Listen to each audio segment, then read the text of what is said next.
Hey everyone, I am Ed Gutowski. I am your online English 1C instructor. And what I wanted to do was just to create a welcome video, kind of introduce you to the class, talk a little bit about the course, and then the textbooks we're going to be using. One thing you should know about English 1C, it's a class that's loads of fun. I mean, English 1C is a blast.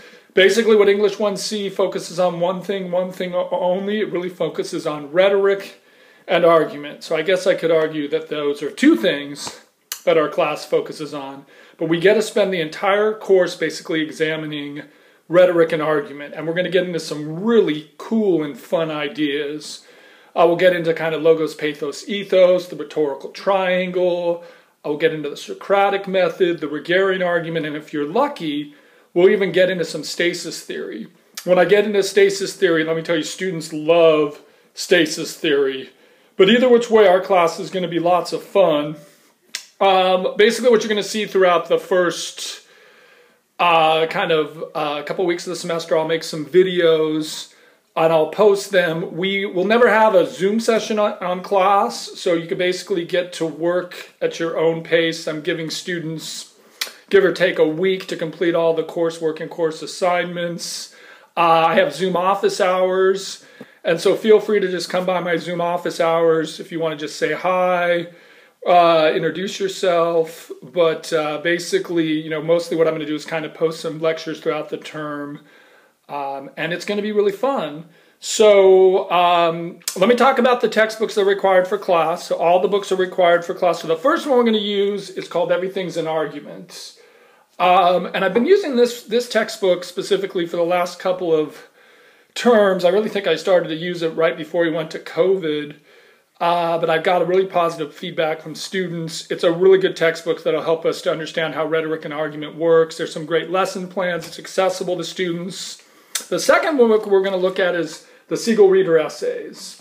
You're going to basically write 4 short papers based on the Siegel Reader Essays. You'll examine some arguments.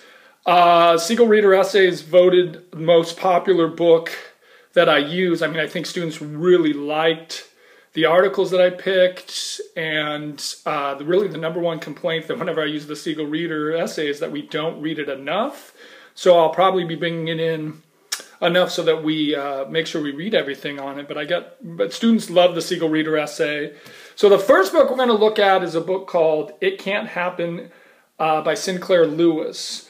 I just actually started using this book when we shifted to going into COVID, got great response from students, and it's a really interesting book. It's a really interesting premise, even though the book was written in the 1930s, with the rise of fascism happening throughout Europe, the rise of communism. What Sinclair Lewis is, he imagined an alternative history in which a demagogue was basically elected president and became a dictator. What's as interesting is the book in the last couple of years has became really popular. I guess you could argue it became really popular with the election of 2016 and the rise of Trump. And then you can imagine last semester how much students really relate some of the ideas to what's going on in our country today. Again, students really liked the book. I got great papers from it, so I'm really going to be interested to see what you think about it. Then we're going to look at a book called Rihanna's Diary, which is a book that deals with the Holocaust. It was a recently discovered book dealing with a Holocaust survivor in Poland.